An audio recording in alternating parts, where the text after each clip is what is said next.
Mahigpit po na binabantayan ng Department of Trade and Industry Pangasinan ang presyo po at supply ng basic necessities at prime commodities kasunod po ng deklarasyon ng 60 araw na price freeze dahil po sa epekto ng mga nagdaang bagyo at malalakas na pag-uulan.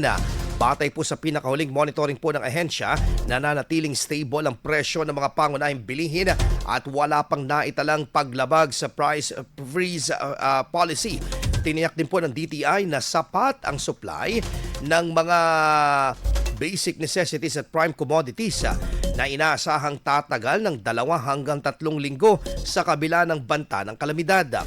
Muling pinaalalahanan po ng DTI ang mga establishmento na sumunod sa fair trade laws at iwasan ng overpricing at hoarding. Alinsunod yan sa Republic Act No. 7581 o Price ACA. Tiniyak din ng ahensya ang tuloy-tuloy na monitoring sa presyo upang maprotektahan ang mga mamimili. IFM News. IFM News. IFM News.